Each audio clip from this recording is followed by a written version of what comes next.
that ambition to be achieved? Well, under 10% of Britain currently, under 10% of England is covered by urban development in any way. You know, a very small amount, you know, over 85%, 88% would still be rural, undeveloped countryside, and we would have completely solved our housing need for the next 20 years. Just give us a comparison. That's roughly a size of what?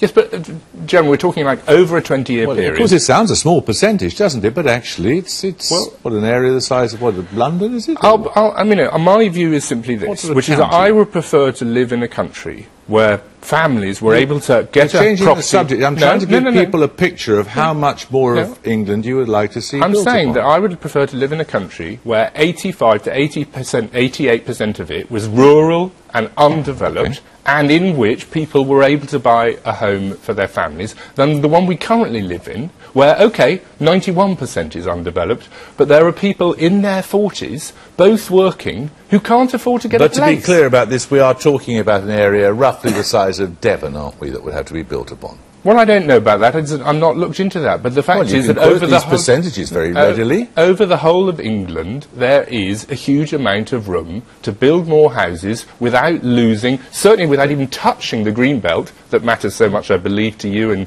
your fellow residents, and without touching national parks and without taxing. Some farmland will probably have to go to housing. So how is that sustainable? How is it sustainable development to build on farmland that is growing our crops for all future generations? Because the most high-quality farmland wouldn't be built on, because there isn't a huge amount of that, actually. But the truth is that we haven't lived off our own food produce for decades. We import half of our food. How do you get round downgrading good quality agricultural land, which is what they've done where we are? Grade 1 and Grade 2, miraculously now, is now Grade 3. I think we have to make a choice. But I think we can get the easy things out of the way. And one is, you know, we don't need. Not everybody wants a garden, and we can build high density where you get shared gardens and parks. We can do that. We can. It doesn't have to all be on green belt, non-green belt farmland. You know, we've got a lot of infill space, we've got lots of brownfield sites, we've got so many, we could re-look at the high street. There are lots of high streets that are never going to be shops again, that could be, at the stroke of a pen, could be given over to residential. We can start looking at all of the spaces above shops, and we'll start to eat away at the numbers. But the big issue is where does the money come from? Sure, but okay, we'll come to that in a second, but you accept that this brownfield site development would not of itself solve the shortage? No, it won't. We have to go. We have to go some way towards what you're saying. Why don't you do all the brownfield stuff now? At least get that out of the way. We both, as a company, as an industry, do. About 70% of what we build is on brownfield sites today, and has been for the last 10 years. So it's not like brownfield sites aren't being developed. But you do prefer, don't you, to build on a greenfield site? Not necessarily, actually. We like a mix. I mean, we have different risks, different markets that we're attacking. Brownfield sites in city centres are very effective to build on if we can find the right sites and they're economic. If the clean-up costs are very high, it can be very difficult, and if the social housing demand, for instance, can make sites uneconomic. But it's a slight misconception that we only want to build on greenfield sites. Our business is actually more focused towards... But your profits are higher on a greenfield site? Generally they're not, actually. Generally, the landowner takes most of the extra value from a greenfield site, and far more is given on greenfield sites to affordable housing, to building schools, roads, etc. So generally, as a developer, and for most of the major developers, profits on greenfield sites are not particularly higher than brownfield. If local councils won't build what you clearly see as a pressing need for more housing, if local councils won't do it, will you compel them? No, this is the approach. The trouble not? is, what's so frustrating about this is the man in the film said, you know, he'd been there with 3 previous ministers from 3 previous administrations. We keep on going around and around the same track. So the last government tried to force councils to build, and it completely failed. The last government talked endlessly about, you know, building on brownfield. It's never been the case that that would solve the problem. It's a critically important factor and a contribution to the solution. It is not a complete solution. Everybody bandies around this figure of number of empty homes. That is not. It's a contribution again. The fact is, we allowed, and I'm critical of the last government's immigration policies, but we allowed the population of this country to expand dramatically. The population of England has gone up by 2 million in the last 10 years. So these people now live here. These people are now British, and they need homes just like other British people. Immigration is driving this. that 43% of household formation, i.e. the formation of a new household who want a place to live of their own, 43% is accounted for by immigration. Some of it's accounted by other social developments like we can't carry on living like that, longer can we? and divorce. You We talk can't. about So we need to have less immigration and more house building, and we might then have a civilised But country. why can't we carry on? You look at countries like the Netherlands. You look at a lot of the Scandinavian countries, especially with the Netherlands, where you've got, you know, high immigration, high density, but very high happiness levels, where they build housing at really good quality housing. And one of the reasons is they somehow manage to fund it. And if the big problem is at the moment, you know, in Europe at the moment and in Holland, 15% of institutional investment goes into housing. 1% in this country goes into... We do not consider housing to be that important here. Why? And you're talking about empty homes. In the Sefton borough, they have 6,000 empty homes, 3,000 of which long-term empty. Why aren't they being brought back into use? You keep going on about a shortage of houses. Why would you continue to demolish houses this is really just so the developers can build on the green because plan? I think you're completely right about large parts of the north where that's true, and you know we certainly are putting in quite a lot more money into bringing empty homes back into use. But they're that using isn't that money to demolish houses, not to bring them back into use. Well, actually, we've stopped that. We've stopped that. That was the programme of the last government, which we stopped. But that, with all the greatest respect, because I think that is a large part of the solution in your part of the world. In the south, that isn't you haven't the solution. stopped it in Liverpool. Sorry, this government has not stopped it. They haven't. No, they haven't. You're right on that. They haven't. No, they haven't. But a They're large continuing. proportion of those houses that were being demolished actually wouldn't fit the modern requirements Well, that you people say are they looking need for. smaller They houses, that wouldn't the fit. growth is smaller and the household levels are smaller. You are demolishing 2 up, 2 down houses that just a normal husband and wife could live in, and that was acceptable to them, but you're demolishing systematically. So you can go and build on greenfield sites to increase your profits. And you talk about affordable housing, right? What is affordable? £300,000 is not an affordable house. The housing is being demolished in Liverpool is not so they can build on greenfield sites. It's being demolished so that because the mortgage lenders will not lend on a second-hand house that needs renovation. OK, we're going to come to this money question in a second or two, but I want to take up aesthetics.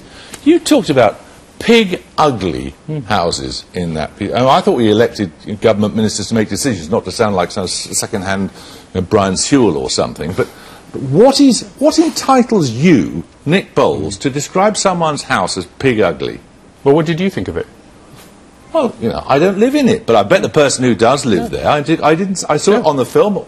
I'll make my own judgment. And we all have views. The guys who lived in it were perfectly happy. No, we'll all have views. And one of the things I've been trying to encourage a newspaper to do, but they've all got other things on their minds at the moment, is to actually have a sort of X-Factor competition with their readers to vote for the best and the worst development. Because I think one of the problems, let me just finish, one of the problems is that we don't necessarily build, and architects don't necessarily design houses that people want to live in. And the genius of Letchworth is Letchworth was a community that everybody loves. I don't like to back everybody up wants to live government in. ministers normally, but we did...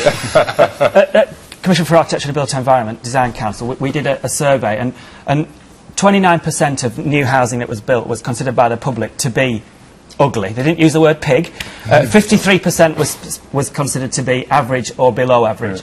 If you look, 70% of people say that they would allow new house building if it was. You know, so the facts are there. The facts are there. That was the point. To be fair, you're saying exactly what he said. Yeah, the facts Yes, are I there. as well. Why are you building these ugly houses? It just isn't true, as you heard David Birkbeck say at the end of that article. Why is it not true? It's not true because We the see comment them was every day. the comment was made that we're not building houses that people want to live in. We absolutely are.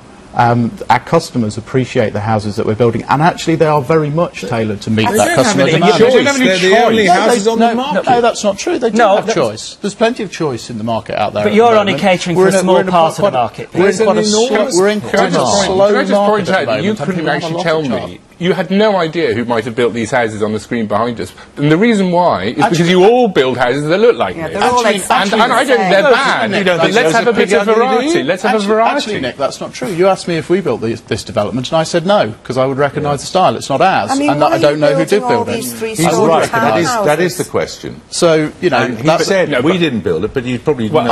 I could guess. My opinion doesn't matter. Your opinion doesn't matter. Even with respect, your opinion doesn't matter. But you were right. But no, the opinion that matters is the customer. How come 70% of them say that they think they're either average, below average, or ugly? The customer's opinion does matter, and we sold 11,000 houses this year to people who want to buy those. But that is only a tiny proportion of the demand. And you heard on your own film the customer who lived in the apartment that you criticised actually saying that it worked for him, and that the thing that shocks me the most, he liked the size, and that he appreciated the density. The smallest living area in Europe, apparently. And the highest land costs in Europe. And the least available land for development. Which is my and the slowest planning and system. Bedrooms that can't fit a bed in.